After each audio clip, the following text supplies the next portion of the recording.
L'objectif de cette vidéo sera de vous montrer comment vous pourrez être en mesure de paramétrer votre portefeuille MetaMask, bridger vos fonds, faire des swaps et éventuellement faire de la finance décentralisée sur une nouvelle L2 qui s'est lancée dernièrement sur Ethereum qui s'appelle Polygon ZK EVM. On en avait parlé lors de certains lives, notamment avec Mickaël et Théo, donc n'hésitez pas à y jeter un coup d'œil si jamais ça vous intéresse pour tout ce qui est lié à l'aspect technique et fondamental. Là, dans cette vidéo, je vais vous montrer dans la pratique comment vous pouvez rejoindre cette nouvelle L2, donc Polygon ZK EVM, en utilisant du coup MetaMask, en bridgeant vos fonds, en effectuant des swaps, etc. Ce qu'il faut que vous sachiez déjà juste au tout début, avant de rentrer tout de suite dans le vif du sujet, c'est que jusqu'à présent, vous avez eu l'habitude d'utiliser notamment la première sidechain qui s'appelle Polygon POS. Donc si vous souhaitiez staker de manière native vos Matic directement sur Polygon, bah en fait, au départ, vous utilisiez cette blockchain et pour payer vos frais de gaz, bah en fait, vous les payez directement en Matic.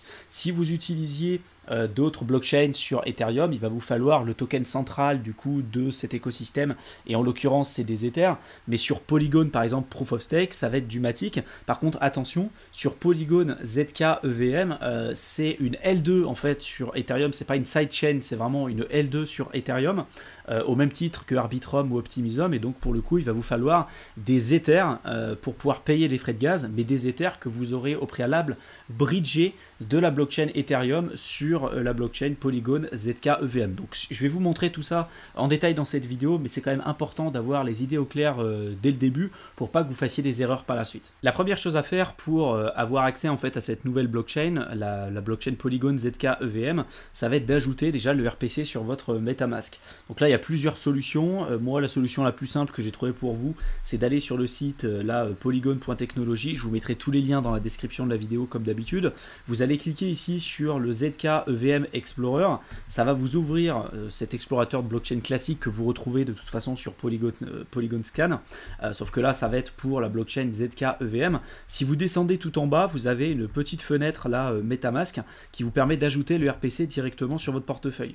Donc moi vu que je l'ai déjà fait, ça va pas me permettre de le refaire, mais vous ça va vous ouvrir une fenêtre MetaMask, vous allez accepter avec les infos, notamment du coup l'URL, la chaîne ID, etc. etc. Et ensuite, bah, vous pourrez directement vous connecter avec votre portefeuille MetaMask au RPC qui va être lié à la blockchain qui nous intéresse, donc celle Polygon ZK EVM. Ensuite, il va nous falloir des Ethers, parce que là, comme vous pouvez le constater, si j'ouvre mon portefeuille MetaMask, la crypto-monnaie centrale pour pouvoir effectuer des transactions, c'est l'Ether, comme je l'ai évoqué un petit peu plus tôt. Et du coup, il va nous falloir des Ethers. Donc là, pour pouvoir nous procurer des Ethers, il y a plusieurs solutions. Soit vous en avez déjà en portefeuille, soit vous faites un swap, par exemple sur Uniswap pour vous procurer des Ethers, soit il faut que vous en achetiez sur des plateformes d'échange centralisées, comme par exemple Binance. Donc vous pouvez aller sur Binance. Si vous n'avez pas de compte, je vous mettrai le lien dans la description de la vidéo. Vous cliquez dessus, vous allez arriver sur la plateforme Binance. On a fait tout un tas de tutoriels sur cette chaîne YouTube pour vous montrer concrètement comment ça fonctionne. L'avantage de passer par notre lien, c'est que vous allez avoir des réductions sur des frais de transaction que vous n'aurez pas si vous passez par votre lien à vous. Après, à vous de voir ce que vous souhaitez faire. Mais vous pouvez vous procurer des Ethers directement sur la plateforme. Une fois que vous avez des Ethers, vous pourrez essayer de les retirer. L'inconvénient, c'est qu'aujourd'hui, parmi les réseaux qui sont supportés par Binance, bah en fait, vous n'avez pas la blockchain, nous, qui nous intéresse. On va retrouver Arbitrum, Optimism, Ethereum classique, en fait, la blockchain de base, hein, la couche de base, l'Ether. Vous avez la Binance Smart Chain en BEP20 ou en BEP2, la Beacon Chain en BEP2, mais voilà, en gros, on ne retrouve pas celle qui nous intéresse, le ZK EVM Polygon. Donc, pour moi, la meilleure solution, et à titre personnel, c'est ce que j'ai fait, c'est que je me suis procuré des Ethers que j'ai envoyés sur la blockchain classique d'Ethereum. Et ensuite, ces Ethers, je les ai bridgés sur la seconde blockchain, donc le Polygon ZK EVM. Et je vais vous montrer comment le faire. Donc une fois que vous avez des Ethers sur la blockchain principale Ethereum et que vous avez envoyé sur votre portefeuille MetaMask, il va falloir que vous rendiez de nouveau sur ce site-là. Vous allez aller sur l'onglet Polygon ZK EVM et vous allez ouvrir l'onglet qui s'appelle ZK EVM Bridge. Donc c'est le pont qui va vous permettre d'envoyer des Ethers que vous avez sur la blockchain Ethereum directement sur la L2 qui s'appelle Polygon ZK EVM. Donc ça va vous ouvrir en fait cette interface. Il va falloir que vous connectiez votre portefeuille. Donc je vais cliquer dessus, je vais cliquer sur MetaMask. Là, ça va m'ouvrir un nouvel onglet. ça va détecter les actifs que j'ai aujourd'hui de disponibles. Là, vu que c'est un compte d'essai, de toute façon, pour les tutos, j'ai pas crédité aujourd'hui le compte, mais c'est quand même assez simple à comprendre. Là, vous avez du coup vos Ethers que vous avez sur la blockchain Ethereum et vous souhaitez les transférer directement, en partie ou en totalité, sur la L2, la ZK EVM. Donc vous avez simplement déterminé le montant des Ethers que vous souhaitez envoyer. Admettons que vous avez acheté un Ether, vous pouvez bridger un Ether. Vous allez cliquer ici sur la petite case et puis après vous allez valider la transaction.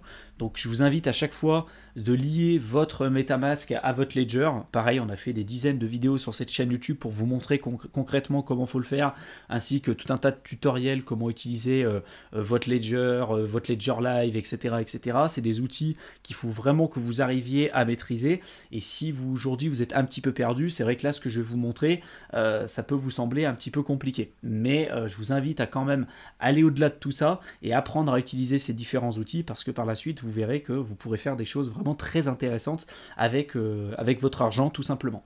Donc là vous allez pouvoir bridger vos fonds, vous sélectionnez les Ethers que vous souhaitez envoyer pour pouvoir payer tout simplement les frais de gaz, mais après vous pouvez très bien envoyer d'autres crypto-monnaies. Si vous avez des USDC, du Matic, des USDT, des DAI en fait sur Ethereum, vous pourrez ensuite les envoyer sur la blockchain ZK EVM, ça posera aucun problème.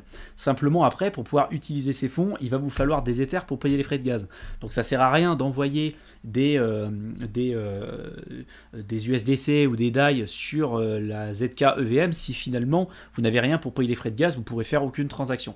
Donc ça peut prendre un certain temps. Moi en général ça a été quand même assez rapide, mais il peut arriver quelquefois que ça peut prendre, enfin, sur certaines blockchains, je sais que ça a pu prendre un certain temps, quelques jours, même quelques fois, en fonction de l'engorgement de la blockchain. Là j'ai reçu mes fonds en quelques heures de l'autre côté, mais voilà, ne soyez pas surpris si jamais vous ne recevez pas vos fonds de manière instantanée. Des fois c'est rapide, des fois c'est un petit peu plus lent, et je vous invite comme toujours à faire des tests au départ. N'envoyez jamais l'intégralité de votre argent d'un seul coup, faites un test avec des petits montants. Si vous recevez bien l'argent de l'autre côté, faites-le avec un montant plus conséquent, mais voilà, ne le faites jamais tout d'un coup, on n'est jamais à l'abri, et le plus gros problème qu'on retrouve dans la crypto en général, c'est surtout avec les bridges. Maintenant, si vous bridgez d'autres tokens que l'Ether, par exemple si vous bridgez du Matic, de l'USDC, de l'USDT ou du DAI, normalement si votre portefeuille MetaMask est vierge comme celui que je viens de vous montrer là à l'instant, vous ne voyez pas en fait vos tokens sur votre portefeuille, il va falloir importer les jetons. Donc pour ça il faut utiliser les bons contrats.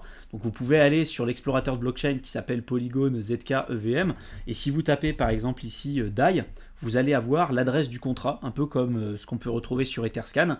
On clique dessus, on a bien le petit voyant bleu qui nous dit que c'est bien le bon DAI, hein, parce qu'il y a plein de contrats qui peuvent être frauduleux. Là, on voit bien qu'on a le petit check qui est quand même une bonne chose. Et là, j'ai l'adresse du contrat. Donc, si j'ai envoyé des DAI d'Ethereum directement sur ZK EVM, eh ben, je vais pouvoir après importer ce contrat directement dessus. Je clique sur l'importation du contrat, tout de suite ça a reconnu que c'était le DAI, je vais cliquer sur importer le jeton. Alors des fois l'image n'est pas bonne, mais ça pose aucun problème, et du coup vous pourrez retrouver votre argent de l'autre côté. Même chose ici pour l'USDC, je vous le remontre encore une fois. On clique ici dessus, on sélectionne le bon contrat, je prends l'adresse du contrat, je clique sur mon portefeuille MetaMask, là je descends un peu plus bas, importer le jeton, j'importe, j'ai bien l'USDC, etc., etc. Et là derrière je retrouve du coup mes différents tokens. Donc c'est normal que si vous n'ayez pas encore importé vos jetons, si vous les avez reçus de l'autre côté mais que vous n'avez pas importé les jetons, en fait vous ne serez pas en mesure de les voir. Vous êtes obligé de passer par la méthode que je viens de vous présenter à l'instant. Autre information importante, si vous bridgez des fonds de la blockchain Ethereum sur la blockchain ZK EVM, il va falloir que pour que vous puissiez recevoir vos fonds de l'autre côté, que vous cliquiez sur un petit bouton qui s'affichera à l'écran juste ici, qui s'appellera Claim Token, qui va vous permettre en fait de réclamer les tokens que vous avez envoyés de la blockchain Ethereum sur la L2 et que vous puissiez les recevoir sur votre portefeuille MetaMask. Si vous cliquez pas sur l'onglet Claim, en fait, vous les verrez pas apparaître sur votre portefeuille MetaMask. Il faut juste penser à le faire. Moi, j'ai refait un test là tout à l'heure et en 15 minutes, j'ai reçu mon argent de l'autre côté. Donc voilà, il faut juste penser à cliquer sur le petit bouton Claim et vous aurez votre argent du coup sur votre portefeuille MetaMask. Une fois que vous avez fait toutes ces manipulations, en fait, après, vous pourrez vous connecter aux différentes dApps qui supportent aujourd'hui cette L2, donc Polygon ZK EVM. Par exemple, QuickSwap, qui est un fork d'Uniswap, mais sur l'univers Polygon Matic, va vous permettre aujourd'hui de faire des échanges de manière décentralisée. Vous pourrez faire du farming de liquidité, plein d'autres choses que vous pourrez être amené à faire, mais vous avez simplement après à vous connecter à ces différentes applications parce que vous avez les Ethers pour pouvoir faire vos transactions, vous savez ajouter des tokens, vous savez ensuite ajouter du coup le RPC, où clairement aujourd'hui vous pouvez faire de la DeFi sur Polygon ZKEVM. Si vous souhaitez que je fasse une suite à cette vidéo pour vous montrer comment faire par exemple du farming de liquidité, du lending, du borrowing, ou en faire clairement de la DeFi sur Polygon ZKEVM, n'hésitez pas à m'en faire part dans la section commentaires. J'espère en tout cas que cette vidéo vous aura plu, qu'elle vous aura intéressé, qu'elle vous aura été utile. Si vous souhaitez profiter de ces périodes-là pour pouvoir vous former, n'hésitez pas à télécharger notre guide qu'on vous aura mis dans la description de la vidéo. Vous cliquez sur le lien, vous rentrez votre adresse mail et on vous enverra le contenu directement dans votre boîte de réception. Je vous souhaite une excellente fin de soirée et on vous retrouve dans une prochaine vidéo. À bientôt.